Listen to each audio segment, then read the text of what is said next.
അഞ്ചാമത്തത് എപ്പോൾ വരും, എങ്ങനെ വരും എന്ന് പറയാൻ പറ്റില്ല. ഈ റോഡിൽ പലപ്പോഴും ആക്സിഡൻ്റ് ഉണ്ടാവണം. നല്ല പോലെ നോക്കി ഓടിക്കുന്നവർക്ക് പോലും പെട്ടെന്ന് അങ്ങോട്ട് വന്ന് ടപ്പ് അങ്ങോട്ട് വന്നിടിക്കും. ഈ ആൾ നോക്കാത്തത് കൊണ്ടല്ല, നോക്കാതെ ഓടിക്കുന്ന കുറേ ആൾക്കാരുണ്ട്, പരിചയമില്ലാത്തവരും ഉണ്ട്, തലയ്ക്ക് വെളിവില്ലാതെ ഓടിക്കുന്നവരുമുണ്ട്. അപ്പം നമ്മൾ എപ്പോഴും മനസ്സിലാക്കണം, പ്രവൃത്തി ഫലങ്ങളെ ഉദ്ദേശിച്ചാണെങ്കിലും എല്ലാ പ്രവൃത്തിക്കും അതാത് ഫലങ്ങൾ ലഭിക്കുമെങ്കിലും ചിലപ്പോൾ അങ്ങനെയല്ലാതെ വരാം, ചിലപ്പോൾ വിപരീത ഫലമുണ്ടായി എന്ന് വരാം. ഇത് ഞാൻ ആദ്യമേ പറഞ്ഞു കഴിഞ്ഞു. അഭിക്രമനാശം, പ്രത്യവായം എന്ന് പറഞ്ഞ് രണ്ട് തരത്തിലുള്ള ദൂഷ്യങ്ങളുണ്ട് ഫലങ്ങൾക്ക്. അഭിക്രമനാശം എന്ന് പറഞ്ഞാൽ എടുത്തിടത്തോളം കാര്യം നിഷ്ഫലമായി പോവുക, കൃഷിയിലൊക്കെ സംഭവിക്കുന്നത് പോലെ. പ്രത്യവായം എന്ന് പറഞ്ഞാൽ ചികിത്സയിൽ സംഭവിക്കുന്നത് പോലെ. നമ്മൾ ഉദ്ദേശിക്കാത്ത ഫലം ചിലപ്പോൾ ഒരു മരുന്ന് കഴിച്ചാൽ നമുക്ക് ഉണ്ടായി എന്ന് വരാം. അത് കർമ്മത്തിലെ അങ്കിതമാണ്, ഉള്ളടങ്ങുന്നതാണ്.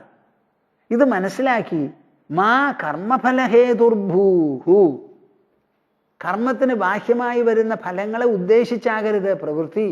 കർമ്മസങ്കുലമാണ് ലോകം, പ്രകൃതിയുടെ സംവിധാനമാണ് നാം കർമ്മം ചെയ്യുക, അതിനാണ് ഭക്ഷണം കഴിക്കുന്നത്. അങ്ങനെ രാപ്പകൽ അധ്വാനിക്കുന്ന ഒരു നിലയാണ് നമ്മുടെ. ആവശ്യത്തിന് ഉറങ്ങുക, ബാക്കിയുള്ള സമയം മുഴുവനും അധ്വാനം. ഈ ലോകത്തിന് ഓരോ വ്യക്തിയിൽ നിന്നുമുള്ള ഉത്പന്നം, പ്രൊഡക്ടിവിറ്റി ആവശ്യമാണ്. വീട്ടമ്മമാരിൽ നിന്ന് വീട് ഭരണം, കച്ചവടക്കാരിൽ നിന്ന് കച്ചവടം. നേരത്തെ പോയി കച്ചവട സ്ഥലങ്ങൾ തുറന്ന് സാധനങ്ങൾ വാങ്ങാൻ വാങ്ങുന്നവരുണ്ടല്ലോ, അവരുടെ സൗകര്യത്തിന് കടയിൽ സാധനങ്ങൾ കൊണ്ടുവന്ന് ലഭ്യമാക്കി കൊടുത്ത് മിതമായ ലാഭത്തോടു കൂടി വിൽക്കുന്ന ആ തൊഴിലാണ് കച്ചവടത്തിൽ. കൃഷിവലനോ, കൃഷി ചെയ്ത് തനിക്ക് ആവശ്യമുള്ളതെടുത്ത് ബാക്കിയുള്ളതെല്ലാം സമാജത്തിന് വേണ്ടി കൊടുക്കുക, ശരിയായിട്ടുള്ള വിലയ്ക്ക്, മിതവിലയ്ക്ക്. ഇതൊക്കെയാണ് നമ്മുടെ ജോലി. അപ്പം ആ ജോലി അങ്ങനെ നടന്നുകൊണ്ടിരിക്കുമ്പോൾ ഒരിക്കലും ഈ ജോലിക്ക് മാത്രം വേണ്ടിയാണ് ഞാൻ ജീവിച്ചിരിക്കുന്നത് എന്ന് വിചാരിക്കരുത്. കർമ്മഫലഹേതുഹു മാ ഭൂഹു, ബാഹ്യമായ ഫലത്തെ ഉദ്ദേശിച്ച് മാത്രം പ്രവർത്തിക്കുന്ന സ്വഭാവം വിട്ട് ഓരോ കർമ്മത്തിനും ഈ ലോകത്തിലുള്ള ആകെ മൊത്തമുള്ള പ്രസക്തി എന്താ? ഒരു കൃഷിക്കാരൻ കൃഷി ഇറക്കുന്നത് തനിക്ക് ഊണ് കഴിക്കാൻ വേണ്ടിയാണോ? അല്ല. കൃഷി ഉണ്ടാക്കി കൃഷിയിലുള്ള ഉത്പന്നങ്ങൾ കിട്ടിയാലേ ആ ധാന്യങ്ങളും വിളകളും സമാജത്തിൽ ആർക്കാർക്കെല്ലാം ആവശ്യമുണ്ടോ അവർക്കൊക്കെ ലഭ്യമാകൂ. ഞാൻ കൃഷി ചെയ്യുന്നത് എനിക്ക് മാത്രം വേണ്ടിയല്ല, സമാജത്തിൻ്റെ നിലനിൽപ്പിന് വേണ്ടിയാണ്. എത്രയോ പട്ടണവാസികളുണ്ട്, അവർക്കൊക്കെ കൃഷിയില്ല, ഭൂമിയില്ല. ഞാനാണ് ഇവിടെ നാട്ടുപുറത്ത് കൃഷി ചെയ്യുന്നത്, എൻ്റെ കൃഷി ഉത്പന്നങ്ങൾ അനവധി പേർ അനുഭവിക്കുന്നതാണ്. അപ്പം അവർക്ക് എല്ലാവർക്കും വേണ്ടിയിട്ടാണ് ഞാൻ കൃഷി ചെയ്യുന്നത് എന്ന് പറഞ്ഞ് ഒരു വിശാലമായ മനോഭാവത്തോടു കൂടി ചെയ്യുക. കൃഷി ചെയ്ത് എനിക്ക് ലാഭമെടുക്കാനാ എന്ന് പറയരുത്. നഷ്ടത്തിൽ ഒരാൾക്ക് ഒന്നും ചെയ്യാൻ പറ്റില്ല. ലാഭം എന്ന് പറഞ്ഞാൽ 10 ഉറുപ്പ്യ ഇറക്കിയിട്ടുണ്ടെങ്കിൽ 11 നമുക്ക് കിട്ടണം. 1000 ഉറുപ്പ്യ ഇറക്കി കൃഷി ചെയ്തു എന്നുണ്ടെങ്കിൽ 1100 നമുക്ക് കിട്ടണം. അപ്പോളേ ആ 100 ഉറുപ്പ്യ ചെലവിന് ഉപയോഗിച്ച് 1000 ഉറുപ്പ്യ ബാക്കി വെച്ച് അടുത്തത് ചെലവ് ചെയ്യാൻ പറ്റുള്ളൂ നമ്മൾ. അപ്പോൾ ഒരു മിച്ചം നമുക്ക് ആവശ്യമാണ്. ആ മിച്ചം അധികമാവരുത്, ദുരയാവരുത്, കൂടുതൽ ചാർജ് ചെയ്യരുത്. ഇതൊക്കെയാണ് നമുക്ക് നിയന്ത്രിക്കാനുള്ളത്. ഇങ്ങനെ 3 കാര്യം പറഞ്ഞു. കർമ്മം ചെയ്യാതെ ഇരിക്കാൻ പറ്റില്ല അർജുന, ജ്ഞാനനിഷ്ഠയ്ക്ക് കുതിച്ചു ചാടാൻ സാധ്യമല്ല. അങ്ങനെ കർമ്മം ചെയ്യുന്ന സമയത്ത് ഇഷ്ടം, അനിഷ്ടം, മിശ്രം എന്ന് പറയുന്ന 3 ഫലങ്ങൾ മനഃക്ഷേത്രത്തിൽ ഉണ്ടായിക്കൊണ്ടിരിക്കും. അതിൽ സ്വല്പമെങ്കിലും സംഘം നിനക്ക് പാടില്ല, അതും സമ്മതിച്ചു. ബാഹ്യഫലങ്ങളെ മാത്രം ഉദ്ദേശിച്ച് ചെയ്യുന്ന സ്വഭാവം ശരിയല്ല, അതും തിരുത്തണം. കർമ്മത്തിനെ ലോകചക്രത്തിൻ്റെ ഒരു ഭാഗമായി കാണണം. ഏവം പ്രവർത്തിതം ചക്രം നാനുവർത്തയതീഹയ എന്നാണ് 3-ാം അധ്യായത്തിൽ പറയാൻ പോകുന്നത്. ഈ ലോകം മുഴുവനും ഒരു കാർമ്മിക ചക്രമാണ്. അതിങ്ങനെ തിരിഞ്ഞുകൊണ്ടിരിക്കുക. ഭൂമി തിരിയുന്നു, ചന്ദ്രൻ തിരിയുന്നു, സൂര്യനും തിരിയുന്നു, സർവ്വഗോളങ്ങളും തിരിഞ്ഞുകൊണ്ടിരിക്കുക. അങ്ങനെയുള്ള ഒരു ചാക്രിക ഗതിയാണ് ഈ ലോകത്തിന്. മനുഷ്യനും അതേ ചാക്രിക ഗതിയെ അനുസരിക്കണം, അനുവർത്തിക്കണം. അനുവർത്തിച്ചില്ലെങ്കിൽ അത് മഹാപാപവും താളക്കേടുമാണെന്ന് അങ്ങനെ വിചാരിച്ച് പ്രവർത്തിക്കണം. ഇതൊക്കെ കൂടി സാധ്യമല്ല, മിണ്ടാതെ ഇരുന്ന് കളയാം എന്നുള്ള ഒരു നയം ശരിയല്ല. മാ തേ സംഗഹ തു അകർമ്മണി. അയ്യോ കൃഷ്ണൻ പറയണു പ്രവർത്തിക്കണമെന്ന്, എന്നാൽ ഫലങ്ങളിൽ ഒട്ടലും പാടില്ല. ഫലങ്ങളെ ഉദ്ദേശിച്ച് പ്രവർത്തിക്കുന്നതും ശരിയല്ല. ഇതെല്ലാം കൂടി സാധ്യമല്ല, അതുകൊണ്ട് ഞാൻ മിണ്ടാതെ ഇരുന്ന് കളയാം എന്നുള്ള ആലസ്യഭാവവും ശരിയല്ല എന്നാണ് പറയുന്നത്. അങ്ങനെ 4 കാര്യങ്ങളാണ്. അതാണ് ചതുസ്സൂത്രി എന്ന് പറഞ്ഞത്. കർമ്മണ്യേവാധികാരസ്തേ മാ ഫലേഷു കദാചന മാ കർമ്മഫലഹേതുർഭൂഃ മാതേ സംഗോസ്ത്വകർമ്മണി. ഈ 4 കാര്യവും ഒരുമിച്ച് അനുസരിച്ചുകൊണ്ട് കൂട്ടിച്ചേർത്തുകൊണ്ട് പ്രവർത്തിക്കാൻ പറ്റുമോ എന്ന് ചോദിച്ചാൽ പറ്റുമെന്നാണ് കൃഷ്ണനുള്ള മറുപടി. അതാണ് ഇവിടെ കർമ്മയോഗം കർമ്മയോഗം എന്ന് പറയുന്നത്. എല്ലുമുറിയെ നിങ്ങൾ പണിയെടുത്തോളൂ, ഒരു വിരോധമില്ല.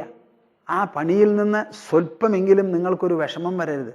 ആ വിഷമമില്ലാതെ ഉല്ലാസവാനായി സന്തോഷത്തോടു കൂടി എൻ്റെ പ്രവൃത്തി മൂലം ലോകത്തിന്, സമാജത്തിന്, പ്രകൃതിക്ക് ഞാൻ വലിയ ഒരു സംഭാവനയാണല്ലോ ചെയ്യുന്നത് എന്നുള്ള വിശാല മനോഭാവത്തോടു കൂടി എത്രയാ വികസ്വരമായ ഒരു സന്തോഷം അനുഭവിച്ചുകൊണ്ട് പ്രവർത്തിക്കാനുള്ള ഒരു ഫോമുലയാണ് ഈ കർമ്മയോഗം. കർമ്മേഷു വ്യഗ്രമനസഃ ജ്ഞാനനിഷ്ഠ അതിദുർലഭ കർമ്മനിർവഹണാദേവ മനഃപാകം സമാർജയേത്. ഈ ശ്ലോകത്തിൻ്റെ അർത്ഥം സൂചിപ്പിക്കാൻ വേണ്ടി സംസ്കൃതത്തിൽ എഴുതിയ 1-2 ശ്ലോകങ്ങളാണ് ഇവിടെ പറയുന്നത് ഞാൻ. കർമ്മേഷു വ്യഗ്രമനസഃ, കർമ്മം ചെയ്യാൻ കൊതിച്ചുകൊണ്ടിരിക്കുന്ന ഒരു പ്രായം. ആ ക്ഷാത്ര തേജസ് അങ്ങനെ മുറ്റി മുറ്റി നിൽക്കുകയാണ്. ആ സമയത്ത് ജ്ഞാനനിഷ്ഠ അതിദുർലഭ, ആ സമയത്ത് ഈ കർമ്മപ്രവണത മുഴുവനും വിട്ട് ഒരു ജ്ഞാനനിഷ്ഠ സ്വീകരിച്ചു കളയാം എന്ന് പറഞ്ഞ് മിണ്ടാതെ ഒരു സ്ഥലത്ത് ഇരുന്ന് ധ്യാനം മാത്രമായി, ശാസ്ത്രപഠനം മാത്രമായി പുറപ്പെട്ടാൽ അത് സാധ്യമല്ല. കർമ്മപ്രേരണയുള്ളവർക്ക് ആ പ്രേരണയ്ക്ക് അനുസരിച്ച് പ്രവർത്തിക്കുക തന്നെ വേണം. കർമ്മനിർവഹണാദേവ, അങ്ങനെ കർമ്മങ്ങൾ കുറേ കാലം ചെയ്ത് നിർവഹിച്ചതിന് ശേഷേ മനഃപാകം സമാശ്രയേത്, മനസ്സിന് ഒരു പാകം വരുള്ളൂ, ഒരു പഴുപ്പ് വരുള്ളൂ, മൂപ്പ് വരുള്ളൂ. കർമ്മനിർവഹണേപ്യൽപ്പം ഫലസംഗം ഗൃഹാണമ ഫലസംഗം വിനാ സർവ കർമാണി കർത്തുമർഹസി. അങ്ങനെ കർമ്മം ചെയ്യുന്ന സമയത്ത് സ്വല്പമെങ്കിലും ഫലത്തിൽ സംഘമുണ്ടാവരുത്. നമുക്കിപ്പോൾ ഫലത്തിൽ ധാരാളം സംഘമുണ്ട്, അത് സംഘമില്ലാതെ പ്രവർത്തിക്കാം. ഞങ്ങൾ ഈ അന്നവസ്ത്രദാനം സത്രം നടത്തുന്നുണ്ടല്ലോ, പലയിടത്തും പോയി കൊടുക്കുന്നുണ്ട്. നമ്മുടെ ഈ ആശ്രമത്തിൽ 6000 ചില്ലാനം വീടുകളിൽ നിന്ന് മെയിൻ റോഡ് വരെ ഇങ്ങനെ നിരന്ന് നിൽക്കും മനുഷ്യർ. അത് വേണ്ടതുപോലെ നടത്തണം എന്നുണ്ട് എൻ്റെ മനസ്സിൽ. അത് നടത്തി കഴിഞ്ഞാൽ വലിയൊരു സന്തോഷമൊന്നുമില്ല. ഉദ്ദേശിച്ച കാര്യം വേണ്ടതുപോലെ നടത്തി എന്നുള്ളൊരു കൃതാർത്ഥതയേ ഉള്ളൂ. അതിലിപ്പോൾ എന്താ അത്ര അധികം സന്തോഷിക്കാനുള്ളത്? എന്നാൽ വേണ്ടതുപോലെ നടന്നില്ലെങ്കിലോ അത് മനസ്സിന് വിഷമമാണ്. അപ്പം നിങ്ങൾ ഒന്ന് വിചാരിക്കരുത് എല്ലാം വേണ്ടതുപോലെ നടത്താൻ അതിൽ കൊതിച്ചങ്ങനെ ഇരിക്കുകയല്ല. ഒരു പ്രവൃത്തി എന്താ നമ്മൾ തീരുമാനിച്ചിരിക്കണേ? അന്നവസ്ത്ര ദാനസത്രം. എല്ലാവർക്കും ഒരു 3 കിലോ അരി, ഒരു വസ്ത്രം, കുറച്ച് മധുരവും. അത് വരുന്നവർ വിഷമിക്കാതെ വരണം, മുഖം ചുളിയാതെ കൊടുക്കണം. ആദ്യത്തെ ആൾക്ക് എങ്ങനെ കൊടുത്തോ അതുപോലെ അവസാനം വരെ കൊടുക്കണം. ആ ഉണ്ടാക്കിയതൊക്കെ കൊടുക്കാനുള്ളതാ, വെച്ചുകൊണ്ടിരിക്കാൻ ഉണ്ടാക്കിയതല്ല. അപ്പം അത് കൊടുക്കുക എന്ന് പറയണത് വ്യക്തമായിട്ട് നല്ലോണം പോലെ ചെയ്യുക. അത് ചെയ്തതുകൊണ്ട് എന്താപ്പോൾ? ഒന്നുമില്ല, ഉദ്ദേശിച്ച കാര്യം നല്ല പോലെ ചെയ്തു എന്ന് മാത്രമേ ഉള്ളൂ.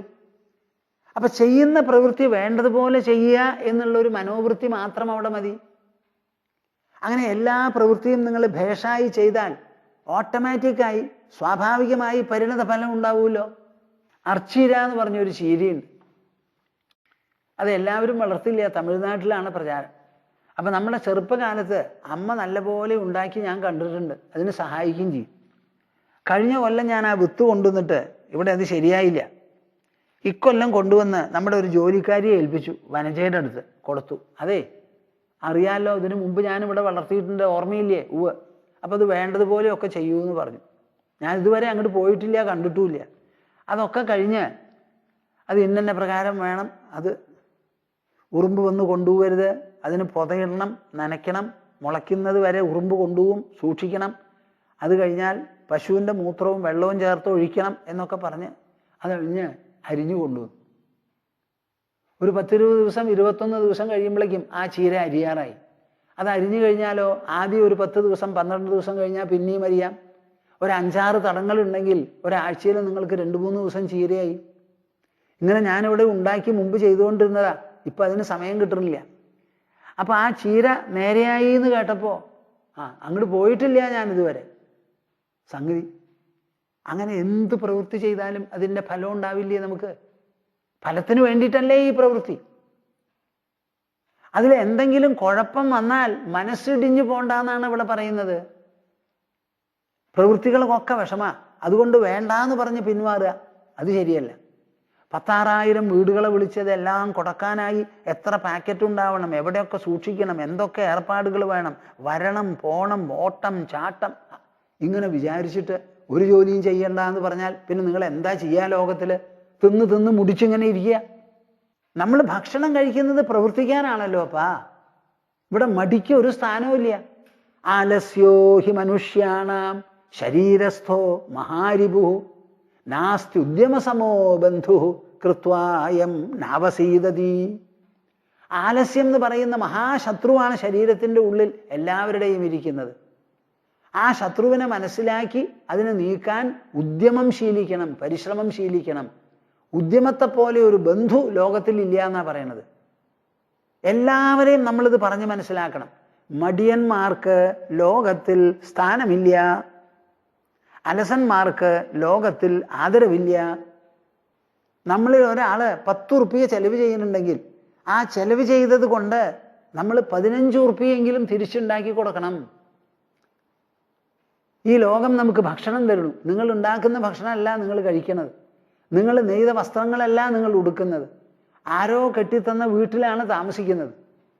അങ്ങനെ എല്ലാം ബാക്കിയുള്ളവരുടെ സംഭാവന മൂലം നിങ്ങൾ അനുഭവിക്കുമ്പോൾ നിങ്ങളുടെ കയ്യിൽ നിന്ന് ബാക്കിയുള്ളവർക്ക് എന്തെങ്കിലും സംഭാവന കൊടുക്കണ്ടേ? അതിനാണ് ഈ പ്രൊഡക്ടിവിറ്റി ഉത്പന്നം എന്ന് പറയുന്നത്. നമ്മൾ എന്തെടുത്താലും എടുത്തതിലേറെ മടക്കി കൊടുക്കണം. ആ ഒരു വാശി, ആ ഒരു നിർബന്ധം, ആ ഒരു ധർമ്മബോധം നമുക്കുണ്ടാവണം. അപ്പോൾ അലസത ഇതിനൊരു പരിഹാരമല്ല. അങ്ങനെ 4 കാര്യമാണ്. കർമ്മം ചെയ്തേ തീരൂ. ചെയ്യുന്ന സമയത്ത് ആന്തരഫലങ്ങളിൽ മനസ്സൊട്ടിപ്പോകരുത്. ബാഹ്യഫലങ്ങളെ മാത്രം ഉദ്ദേശിച്ച് പ്രവർത്തിക്കരുത്. ലോകത്തിൻ്റെ നന്മയെക്കുറിച്ച് കർമ്മം ചെയ്യാതെ ഇരിക്കാൻ സാധ്യമല്ല, പ്രകൃതി നിർബന്ധിക്കുന്നു, സത്വം രജസ് തമസ് പ്രേരിപ്പിക്കുന്നു എന്ന് മനസ്സിലാക്കി കർമ്മം ചെയ്യുക. ആലസ്യം ഒരിക്കലും അവലംബിക്കരുത്. ഇങ്ങനെ 4 കൂട്ടം കാര്യങ്ങളാണ്. കർമ്മനിർവഹണേപ്യൽപ്പം ഫലസംഗം ഗൃഹാണമ ഫലസംഗം വിനാ സർവ കർമാണി കർത്തുമർഹസി. ആ ആന്തരഫലത്തിൽ സംഘമില്ലാതെ കർമ്മം ചെയ്യാനുള്ള ഒരു ശീലം അർജുന വളർത്തിയെടുക്കണം. ഹേതത് ക്ലേശകരം മത്വാ കർമ്മത്യാഗം കരോതുന കർമ്മനിർവഹണാത് കർമ്മവിരാമം സംഭവേദിഹ. ഈ യുദ്ധം ചെയ്യുന്നത് വളരെ ക്ലേശകരമാണ്, വേദനാജനകമാണ്. ഇവിടെ സ്വജനങ്ങളുണ്ട്, ബന്ധുക്കളുണ്ട്, ആചാര്യനുണ്ട്, മുത്തശ്ശനുണ്ട്. ഇവരോടെല്ലാം പൊരുതേണ്ടി വരും. ഇത് വളരെ ക്ലേശമാണെന്ന് പറഞ്ഞ് ആ ക്ലേശത്തിനെ മുൻനിർത്തി ഈ കർമ്മം ത്യജിക്കുന്നത് ശരിയല്ല. കാരണം കർമ്മം ചെയ്ത് മാത്രമേ കർമ്മവിരാമം വരുള്ളൂ. ഒരു ക്ഷത്രിയൻ എപ്പോഴും യുദ്ധം ചെയ്യില്ല, അതിനൊരു കാലവും ഒരു സമ്പ്രദായവും ഒക്കെ ഉണ്ട്. അപ്പൊ കർമ്മനിർവഹണം കൊണ്ട് മാത്രമേ കർമ്മവിരാമം ഉണ്ടാവുള്ളൂ. തവേദാനീം കർമ്മയേവ അനുയോജ്യം ന സംശയ പശ്ചാത് കർമ്മവിരാമം ഹി ഭവിഷ്യതി സുഖേന വൈ.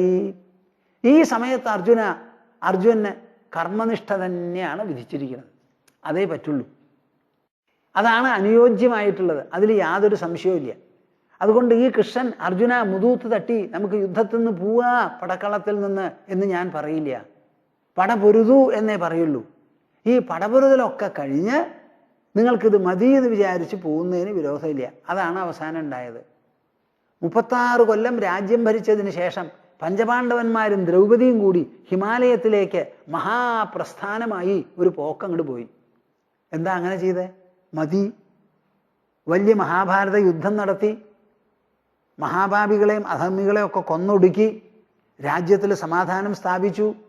എന്നിട്ട് അനാഥത്വം വരാതിരിക്കാൻ വേണ്ടി 36 കൊല്ലം രാജ്യം ഭരിച്ചു.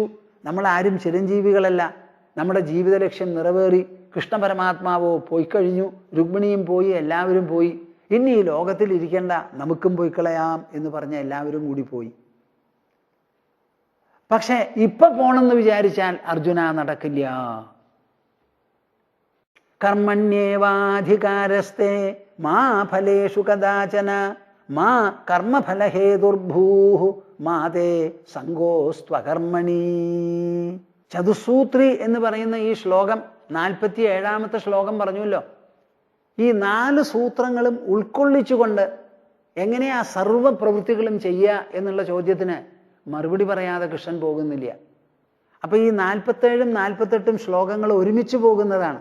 അടുത്ത ശ്ലോകത്തിലാണ് എന്താണ് കർമ്മയോഗം, യോഗസിദ്ധാന്തം എന്ന് വ്യക്തമാക്കുന്നത്. ഇതേപോലെ സാഖ്യയോഗം എന്താണെന്ന് അവിടെ വിസ്തരിക്കുകയുണ്ടായി. ഈ ശ്ലോകം പറയുമ്പോൾ പറയാം. യോഗസ്ഥഃ കുരു കർമാണി സംഗം ത്യക്ത്വാ ധനഞ്ജയ സിദ്ധ്യസിദ്ധ്യോ സമോ ഭൂത്വാ സമത്വം യോഗ ഉച്യതേ. എത്ര പൂർണ്ണമായ ഒരു ശ്ലോകമാണിത് എന്നറിയോ? യോഗസ്ഥഃ കുരു കർമാണി സംഗം ത്യക്ത്വാ ധനഞ്ജയ സിദ്ധ്യസിദ്ധ്യോ സമോ ഭൂത്വാ സമത്വം യോഗ ഉച്യതേ. ഭഗവത്ഗീതയിലെ എന്താണോ പ്രധാനപ്പെട്ട സിദ്ധാന്തം അത് മുഴുവനും ഈ ഒരു ശ്ലോകത്തിൽ ഉൾക്കൊള്ളിച്ചിട്ടുണ്ട്. കർമ്മനിഷ്ഠയിൽ മാത്രമേ അർജുനന് അധികാരമുള്ളൂ, അവകാശമുള്ളൂ, പക്വതയുള്ളൂ എന്ന് പറഞ്ഞു. അതേ സമയത്ത് ആന്തരഫലങ്ങളിൽ ഒട്ടിപ്പോകരുത് എന്ന് പറഞ്ഞു. ബാഹ്യഫലങ്ങളെ മാത്രം ഉദ്ദേശിച്ച് പ്രവർത്തിക്കുന്നത് ശീലമാകരുത് എന്ന് പറഞ്ഞു. ആലസ്യതയും പറ്റില്ല എന്ന് പറഞ്ഞു. ഈ 4 എണ്ണവും കൂടി കൂട്ടിയോജിച്ച് എങ്ങനെയാണ് കർമ്മനിർവഹണം നടക്കുക എന്ന് ചോദിച്ചാൽ യോഗസ്ഥ കുരു കർമാണി. കർമാണി ബഹുവചനം. എല്ലാ പ്രവൃത്തികളും ഇന്നതെന്ന് പ്രവൃത്തിയെ പറ്റി ആലോചിക്കണ്ട. ഇവിടെ ഇപ്പോൾ യുദ്ധം, അത് ചിലപ്പോൾ സ്വജനങ്ങളോട്, ചിലപ്പോൾ ശത്രുക്കളോട്, ചിലപ്പോൾ ദുര്യോധനാദികളോട്, ചിലപ്പോൾ ഗുരുനാഥൻ, ചിലപ്പോൾ പിതാമഹൻ, ആര് വേണമെങ്കിൽ ആയിക്കോട്ടെ, എവിടെ വേണമെങ്കിൽ ആയിക്കോട്ടെ. കർമ്മങ്ങളെ പറ്റി ചിന്തിക്കേണ്ട. ചെയ്യുന്ന കർമ്മങ്ങൾ മുഴുവൻ യോഗസ്ഥനായി ചെയ്താൽ മതിയെന്ന്. അപ്പൊ സാധാരണ നിർവഹണത്തിന്റെ കൂടെ ഒരു യോഗസ്ഥത എന്നൊരു അഡീഷൻ ഇവിടെ ഉണ്ടാക്കുകയാണ് ചെയ്യുന്നത്. നിങ്ങളൊക്കെ കർമ്മം ചെയ്യുന്നവരാ, പക്ഷേ യോഗസ്ഥരായിട്ടല്ല കർമ്മം ചെയ്യുന്നത്. ചെയ്യുന്ന കർമ്മം അത് കുട്ടിയെ വളർത്തുകയാണെങ്കിൽ, കല്യാണം കഴിക്കുകയാണെങ്കിൽ, വീട്ടുഭരണമാണെങ്കിൽ, ബാങ്ക് ഉദ്യോഗമാണെങ്കിൽ, അധ്യാപനമാണെങ്കിൽ, അത് പൂജ ചെയ്യുകയാണെങ്കിൽ, അത് എന്ത് കർമ്മമുണ്ടോ ആ കർമ്മം മുഴുവൻ ചെയ്തോളൂ. ആ ചെയ്യുന്നത് എങ്ങനെ വേണം? അകം കൊണ്ട്, മനസ്സുകൊണ്ടും ബുദ്ധി കൊണ്ടും യോഗാസീനനായി വേണം ചെയ്യാൻ. അതെന്താ അത് സ്വാമിജി യോഗാസീനത്വം? അതും കൃഷ്ണൻ പറയുന്നുണ്ട്. സംഗം ത്യക്ത്വാ ധനഞ്ജയ. അനിഷ്ടം, ഇഷ്ടം, മിശ്രം എന്ന് പറയുന്ന 3 ഫലങ്ങൾ അനിവാര്യമാണെന്ന് പറഞ്ഞല്ലോ. അതിൽ ഇഷ്ടഫലമായാലും അനിഷ്ടഫലമായാലും മിശ്രഫലമായാലും മനസ്സിൽ ഒരു വിധത്തിലുള്ള ഒട്ടലും ഈ ഫലങ്ങളിൽ ഉണ്ടാവരുത്. ഞാൻ ചെയ്യുന്നത് കർമ്മമാണ്. ഓരോ ഫലത്തിനും വേണ്ടി രൂപപ്പെടുത്തിയ കർമ്മം, രൂപം നൽകിയ കർമ്മം, അത് മുഴുവനായാൽ അതിൻ്റെ ഫലം നമുക്ക് കിട്ടും. സാധാരണ നിലയ്ക്ക് കിട്ടും. അതിന് പ്രത്യേകം പ്രതീക്ഷ ആവശ്യമില്ല, പ്രത്യേകം മമത വേണ്ട. അടുപ്പത്ത് വെള്ളം വച്ചു, തീ പൂട്ടി, ആ തീ ഫ്ലെയിം ഇങ്ങനെ ഇരുന്നാൽ കുറച്ച് കഴിഞ്ഞാൽ വെള്ളം തിളയ്ക്കുമല്ലോ. വെള്ളം വച്ചതിന് ശേഷം വെള്ളമേ നീ തിളയ്ക്കണേ, അഗ്നി നീ തപിപ്പിക്കണേ എന്ന് പറയേണ്ട ആവശ്യമുണ്ടോ? വെള്ളത്തിൻ്റെ അടിയിൽ തീ പൂട്ടി കഴിഞ്ഞാൽ അത് കുറച്ച് കഴിഞ്ഞാൽ 99 ഡിഗ്രി വന്നാൽ തിളയ്ക്കും. തിളയ്ക്കുമ്പോൾ അരിയിട്ടോളൂ. എന്നിട്ട് ആ ഫ്ലെയിം ചുരുക്കാതെ ഇരുന്നാൽ അത് തിളച്ചങ്ങോട്ട് വേവും, പൊന്തിപ്പോകാതെ നോക്കിയാൽ മതി. ആ സമയത്ത് നിങ്ങൾക്ക് രാമായണം വരെ വായിക്കാം.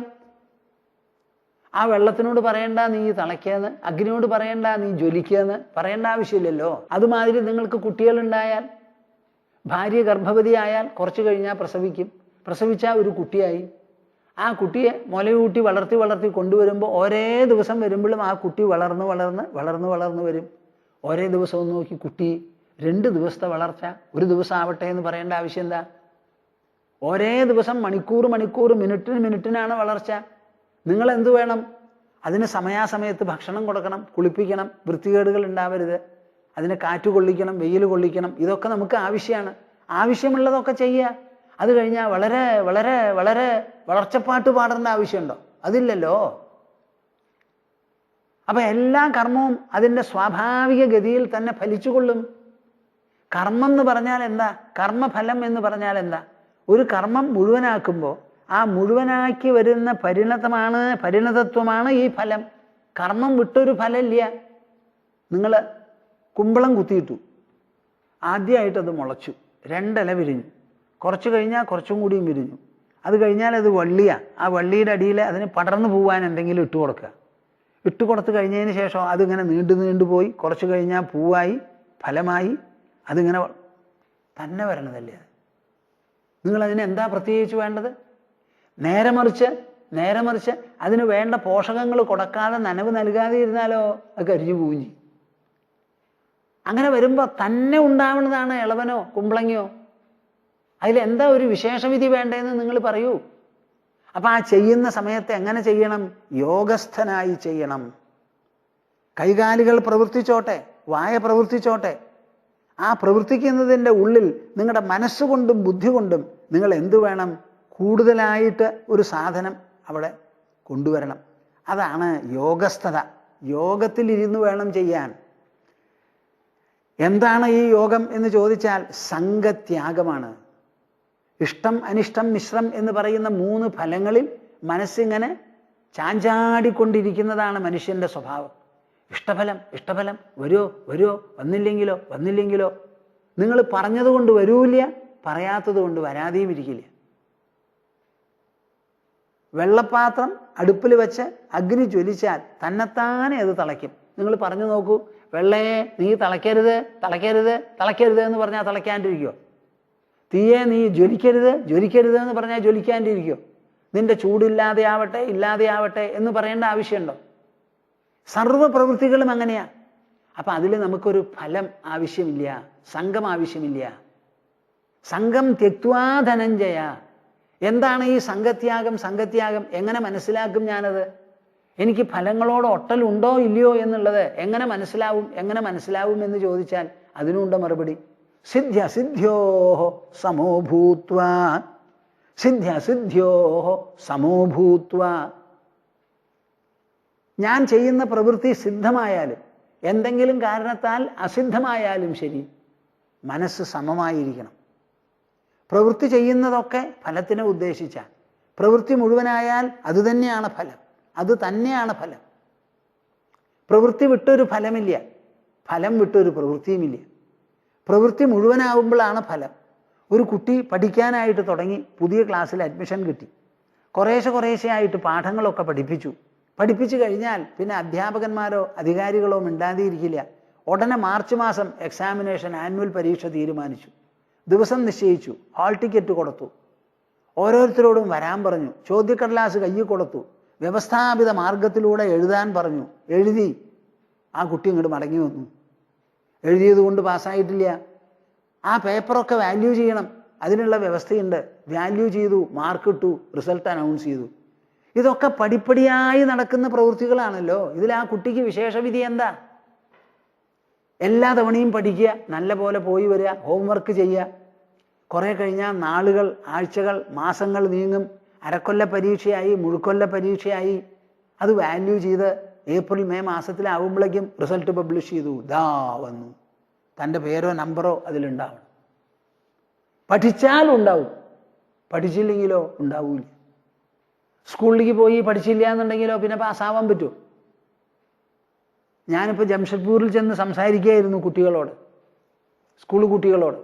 അപ്പം ഞാൻ പറഞ്ഞു, നിങ്ങൾക്ക് എല്ലാവർക്കും എന്താ പരീക്ഷ എന്ന് പറഞ്ഞാൽ ഉത്സവമായി പരിഗണിക്കണം.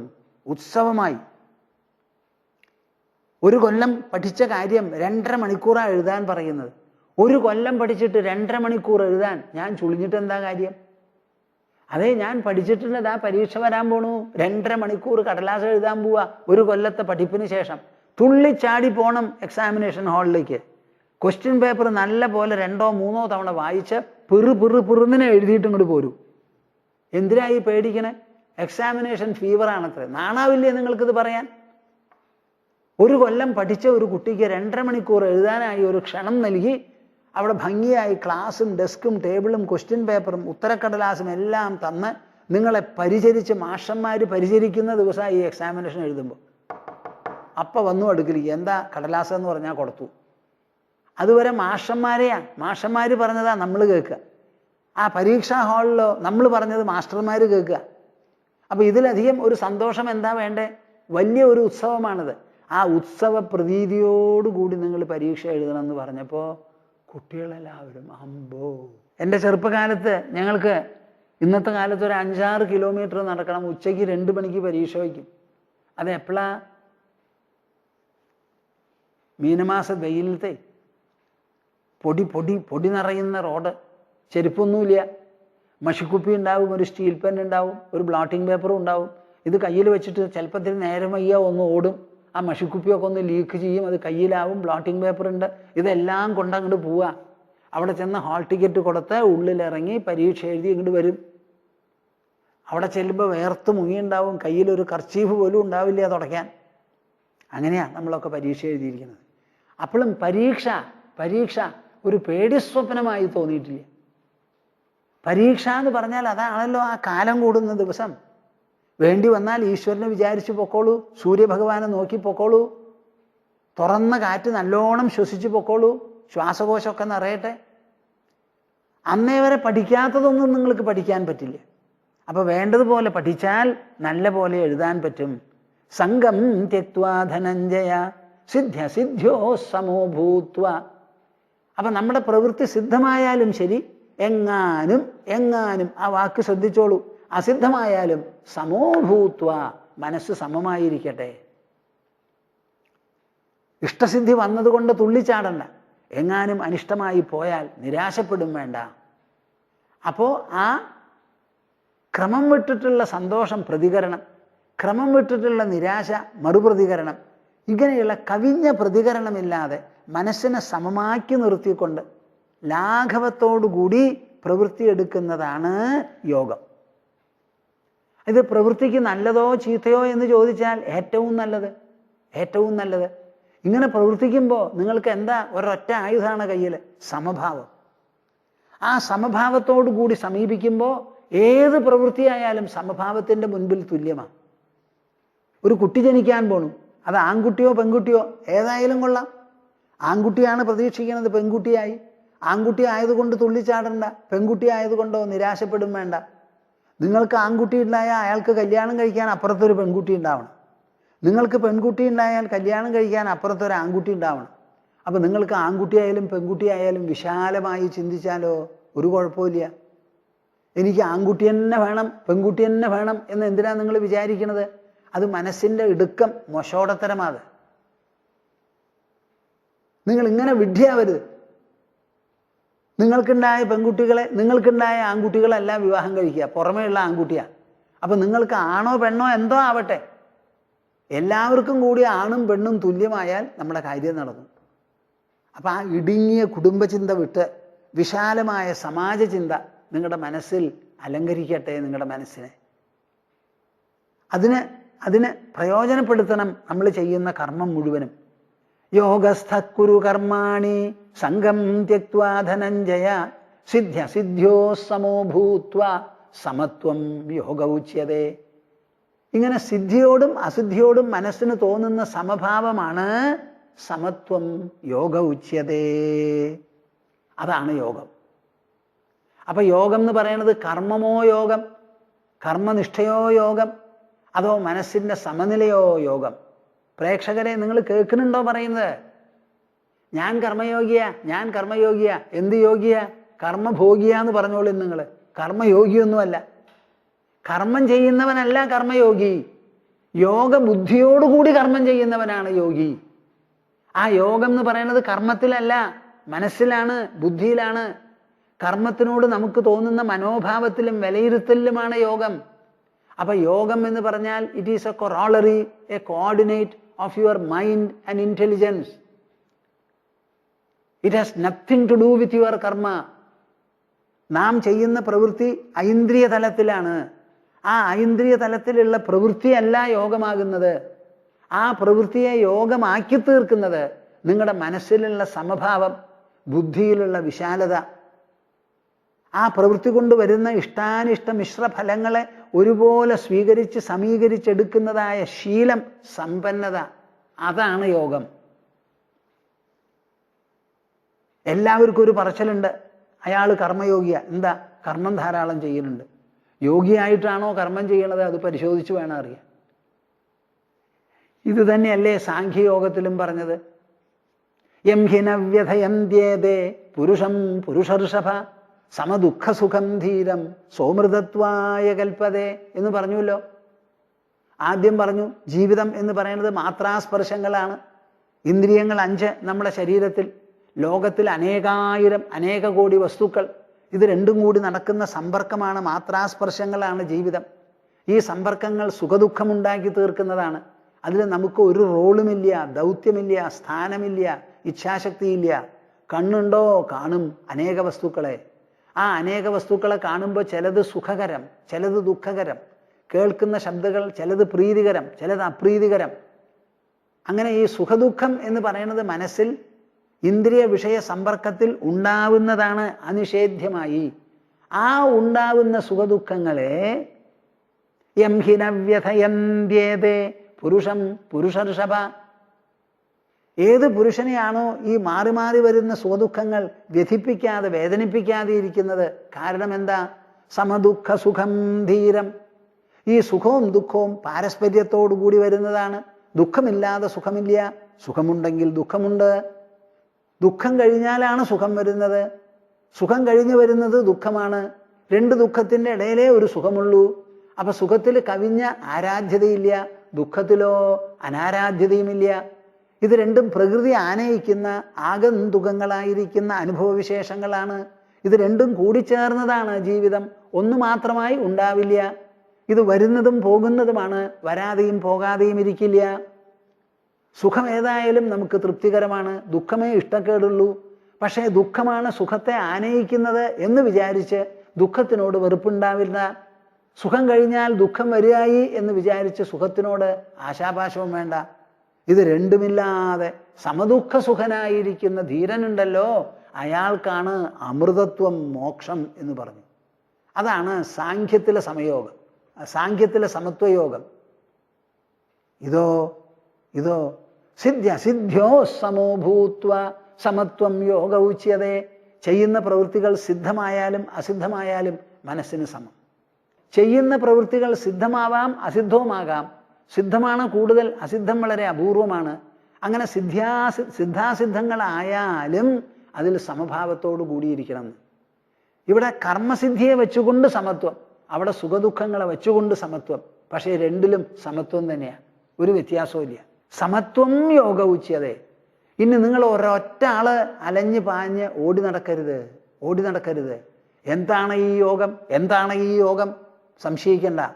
യോഗം എന്താണെന്ന് ഈ ശ്ലോകത്തിൽ 48-ാം ശ്ലോകത്തിൽ വിവരിച്ചിട്ടുണ്ട്. സിദ്ധ്യോ സമോഭൂത്വ സമത്വം യോഗ ഉച്യതേ. ഒറ്റ ആളിന് മിണ്ടിപ്പോവരുത്. യോഗം എന്ന് പറഞ്ഞാൽ സമത്വമാണ്, കർമ്മമല്ല യോഗം, ജ്ഞാനമല്ല യോഗം. യോഗം എന്ന് പറഞ്ഞാൽ സമത്വം. ആ സമത്വം ഒന്നുകിൽ സുഖദുഃഖങ്ങളെ സംബന്ധിച്ച്, അല്ലെങ്കിലോ സിദ്ധികളെ സംബന്ധിച്ച്.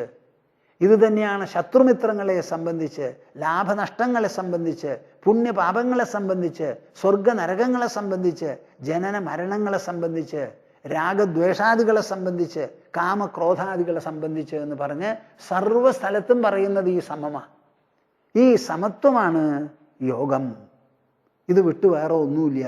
കർമ്മയോഗം എന്ന് പറയുന്ന ആ യോഗ സിദ്ധാന്തമുണ്ടല്ലോ, അതിൻ്റെ മുഖവുരയായി കൃഷ്ണൻ പറഞ്ഞ 47-ഉം 48-ഉം ശ്ലോകങ്ങളാണ്.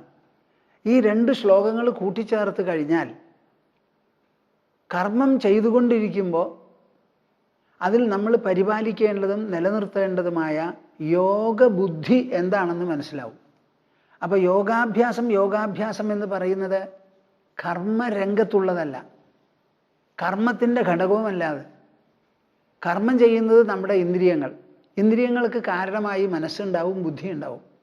ആ പ്രവൃത്തി ബാഹ്യതലത്തിൽ ഐന്ദ്രിയ തലത്തിൽ ഇങ്ങനെ നടന്നുകൊണ്ടിരിക്കും.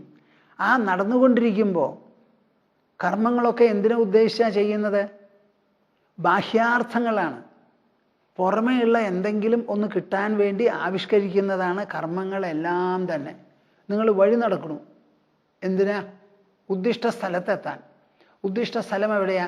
ഐന്ദ്രിയ തലത്തിൽ കുറേ ദൂരെ. നിങ്ങൾ നിൽക്കുന്നതോ ഇവിടെ. കാലുകൊണ്ട് നടക്കാൻ തുടങ്ങി, എന്നിട്ടോ എത്താൻ പോണത് ആ സ്ഥലത്തിലാണ്. ഇതാണ് ഇപ്പോൾ ബാഹ്യകർമ്മം. നടക്കണു, ഉദ്ദേശിച്ച സ്ഥലത്തെത്താൻ. ഈ കർമ്മം ഇങ്ങനെ നടക്കാൻ വേണ്ടി കാലുകൾ അനങ്ങണം, കണ്ണുകൊണ്ട് കാണണം. ഈ കാലുകളെയും കണ്ണിനെയും വിനിയോഗിക്കാൻ വേണ്ടി മനസ്സിൻ്റെ പ്രവർത്തനവും അതിൽ ഉള്ളടങ്ങുന്നു.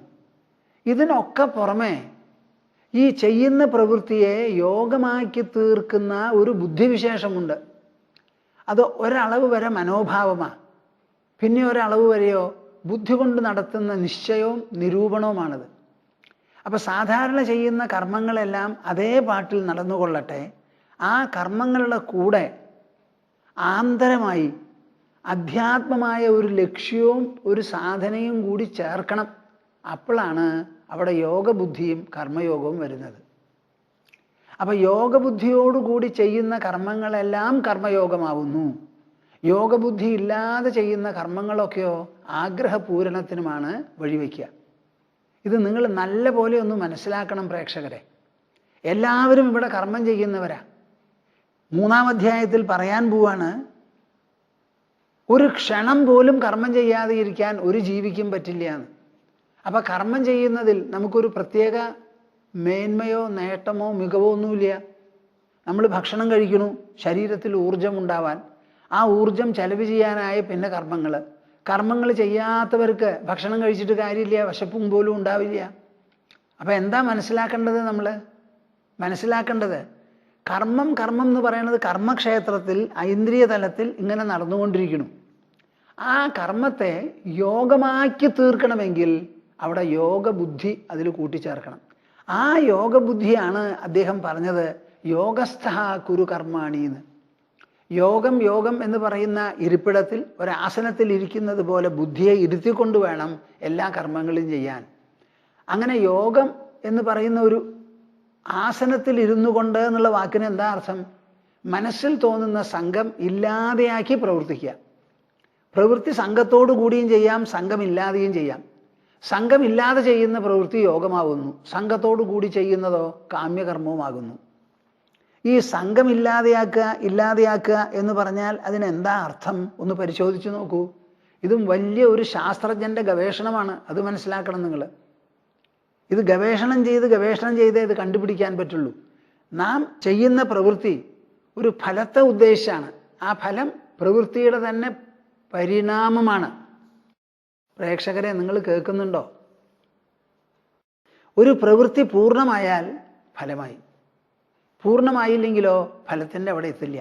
അപ്പം പ്രവൃത്തിയുടെ തന്നെ പരിണത രൂപമാണ് ഫലം എന്ന് പറഞ്ഞാൽ ഭാഷ ഞാൻ ഉപയോഗിക്കുന്നു, പ്രേക്ഷകർ മനസ്സിലാക്കുന്നുണ്ടോ എന്നാണ് എൻ്റെ ചോദ്യം.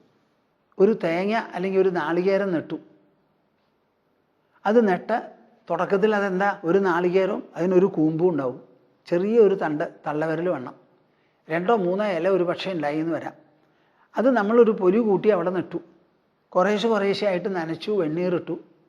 ഒരേ നിമിഷം തോറും അത് വളർന്നുകൊണ്ടിരിക്കുക. അത് വളർന്ന് 3-4 മാസം ആവുമ്പോഴേക്കും അത് തടിയായിരിക്കും. തടിയായി അതിനൊരു 10-18 അതിൽ കൂടുതൽ പട്ടയുണ്ടാവും. ആ പട്ടയൊക്കെ കഴിഞ്ഞ് കുറേ കഴിഞ്ഞാൽ അതിൽ ഒരു പൂവോ ഒരു കൊലയോ ഉണ്ടാവും. ആ കൊല പിന്നീട് മച്ചിങ്ങയാവും, മച്ചിങ്ങ മൂത്ത് ഇളനീരാവും, ഇളനീര് മൂത്ത് നാളികേരാവും. ഇതിൽ ഏത് സമയത്താണ് നിങ്ങൾ ഫലം എന്ന് പറയുക? ആദ്യം മുതൽക്ക് നടക്കുന്നത് വളർച്ചയാണ്. അപ്പോൾ തെങ്ങ് അല്ലെങ്കിൽ തേങ്ങ നട്ടിട്ട് അതിനെ വേണ്ടതുപോലെ ശുശ്രൂഷിച്ച് അതിങ്ങനെ വളർന്നു വരുമ്പോൾ ആ വളർച്ചയിൽ അതേവരെ വളർന്നതിൻ്റെ പരിണത രൂപമാണ് ഈ കൊലയ്ക്കലും നാളികേരം ഉണ്ടാവലും. അതോടുകൂടി നിന്നില്ല. ആ ഒരു കൊല നിങ്ങൾ വെട്ടിയിറക്കി, വേറൊരു കൊല അവിടെ വന്നു. അങ്ങനെ നല്ല ഒരു തെങ്ങ് 120 വയസ്സ് വരെ ഇരിക്കുന്നൊക്കെയാണ് പറയണത്. അപ്പം പ്രവൃത്തിയെ വിട്ടൊരു ഫലമില്ല, പ്രവൃത്തിയുടെ പരിണത രൂപമാണ് ഫലം. അപ്പം ഏത് പ്രവൃത്തിയും പരിണമിച്ചുണ്ടാകുന്നതാണ് ഫലം. അപ്പം ഫലത്തിനെ പ്രവൃത്തിയിൽ നിന്ന് വേർതിരിക്കാൻ പറ്റില്ല. അങ്ങനെ വരുമ്പോൾ നമുക്കിപ്പോൾ എന്താ വേണ്ടത്? സിദ്ധ്യോ സമോ ഭൂത്വ. ആ പ്രവൃത്തി ഉദ്ദേശിച്ചതുപോലെ ഫലിച്ചാലും ഫലിച്ചില്ലെങ്കിലും, ഫലിച്ചാൽ നമ്മുടെ മനസ്സ് തുള്ളിച്ചാടണ്ട, ഫലിച്ചില്ലെങ്കിലോ അങ്ങനെ വരാറില്ല സാധാരണ. എങ്ങാനും വിദൂര സംഭാവ്യത ഉണ്ടെങ്കിൽ പോലും അത് ഉണ്ടായില്ലല്ലോ എന്ന് വിചാരിച്ച് ക്ലേശിക്കണ്ട. എന്താ അതിന് കാരണം എന്ന് അന്വേഷിക്കുക. എന്താ അത് കൊലയ്ക്കാത്ത, സമയമായില്ലല്ലോ, വേണ്ടി വന്നാൽ അഗ്രികൾച്ചറൽ എക്സ്പെർട്സിനോട് ചോദിക്കുക എന്താണതിന്. ഒരു പക്ഷേ നമ്മൾ ഉദ്ദേശിച്ചത് T × D ആവാം, ഇപ്പം അത് അങ്ങനെയല്ല, വെസ്റ്റ് കോസ്റ്റ് ആണ് എന്നുള്ളതായിരിക്കാം അവിടെ സത്യം. അപ്പം അത് എങ്ങനെയായാലും ഫലിക്കും എന്നുള്ളത് തീർച്ചയാണ്. ഇത് നമ്മൾ നല്ലപോലെ മനസ്സിലാക്കണം. ഞങ്ങളുടെ ആശ്രമത്തിൽ ഞാൻ ആദ്യമായിട്ട് വച്ച ഒരു തെങ്ങുണ്ടായിരുന്നു. അത് ഞങ്ങളുടെ അടുക്കളയിലത്തെ വെള്ളമൊക്കെ പോകുന്ന സ്ഥലത്തുള്ളതാണ്. ആ തെങ്ങ് നല്ലോണം വെള്ളം കിട്ടും, വളമുണ്ട്, വളർന്നു 5-ാം കൊല്ലം ആകുമ്പോഴേക്കും വലിയ കൊലയും കായും ഒക്കെ ആയി. അപ്പം നമ്മുടെ ഇവിടെ ജോലി ചെയ്തുകൊണ്ടിരുന്ന രാമൻകുട്ടി പറഞ്ഞു, നമുക്ക് ഇതിന്ന് ഒരു നാളികേരം നട്ടാലോ എന്ന്. അങ്ങനെ ഒരു നാളികേരം എടുത്തു. അധികം കൊല്ലമൊന്നും ആയിട്ടില്ല, ഒരു 10-25 കൊല്ലമൊക്കെ ആവണം മിരിങ്ങിയത്. 50-60 വേണമെന്നൊക്കെയാണ് പറയുക നമ്മുടെ സാധാരണ ക്രമത്തിൽ. അത് കൊണ്ടുപോയി നെട്ട് മുളച്ചു. എന്തിനു പറയണു, ഒരു 6 അടി 10 അടി വരെ അത് തടിയോടുകൂടി പൊന്തിയിട്ട് ഒരൊറ്റ തേങ്ങ അതിലുണ്ടായില്ല. എല്ലാം കൊല വരും, നാളികേരം ഉണ്ടാവില്ല. അത് മുറിച്ചു കളയുക ചെയ്തത്. എന്താ അതിന് കാരണം ഞാൻ അന്വേഷിച്ചിട്ടില്ല. മിക്കവാറും നടാനുള്ള പ്രായം മൂപ്പതിനായിരുന്നില്ല ആ മരത്തിന് എന്നുള്ളതാണ്. ആ മരത്തിൻ്റെ വിശേഷമൊക്കെ കണ്ടിട്ടാണ് രാമൻകുട്ടി പറഞ്ഞത് നമുക്ക് ഒരെണ്ണം നെട്ട് നോക്കാമെന്ന്. അങ്ങനെ നെട്ടിട്ടോ ഒന്നും ഉണ്ടായില്ല. എന്താ ഇപ്പം ചെയ്യുക? എന്നാൽ ആ ഒരു തെങ്ങൊഴികെ ബാക്കിയുള്ളതൊക്കെ ഇവിടെ കാച്ചിട്ടുണ്ട് യഥാസമയം. 3-ാം കൊല്ലം 4-ാം കൊല്ലം കാച്ചതുണ്ട്, 5-ാം കൊല്ലം കാച്ചതുണ്ട്, ഒരു പക്ഷേ 6 എന്ന് എനിക്കറിയില്ല. പലതരത്തിലുള്ള തെങ്ങുകളാണ്. അപ്പോൾ ഈ ഫലിക്കുന്നത് ആ തെങ്ങിൽ തന്നെ അന്തർഗതമായിരിക്കുന്ന കാരണമാണ് കാര്യമായി രൂപാന്തരപ്പെടുന്നത്. കാരണം കാര്യം എന്ന് പറയുന്നത് കാഴ്ചയിൽ വ്യത്യാസമുണ്ടെങ്കിലും അതിൻ്റെ ഉൾസത്തയിൽ ഒരു വ്യത്യാസവുമില്ല. അങ്ങനെ വരുമ്പോൾ സിദ്ധിച്ചാലും അസിദ്ധിച്ചാലും നമ്മൾ സമഭാവത്തോടു കൂടിയിരിക്കുക. അപ്പം ഫലം ഉണ്ടായാൽ അതിൽ അമിതമായ സന്തോഷമോ, എങ്ങാനും ഫലം സംഭവിക്കാഞ്ഞാൽ അതിൽ അമിതമായ ദുഃഖമോ ഇല്ലാതെ മനസ്സിനെ സമബുദ്ധിയോടുകൂടി വച്ചുകൊണ്ട് അതിന് വേണ്ട അനന്തര കാര്യങ്ങൾ ചെയ്യാൻ തയ്യാറുള്ളവൻ ആരോ അവനാണ് യോഗി. സമത്വം യോഗ ഉച്യതേ. സമത്വമാണ് യോഗം. ഈ സമത്വം മനസ്സിൻ്റെ വിശേഷണമാണ്, മനസ്സിൻ്റെ സംസ്കാര സമ്പന്നതയാണ്, മനസ്സിനെ അലങ്കരിക്കാനുള്ള ഒരു ഗുണമൂല്യ വിശേഷമാണത്.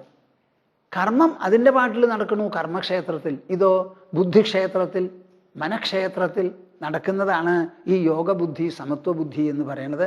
അവിടെ പറഞ്ഞു നിർത്തി.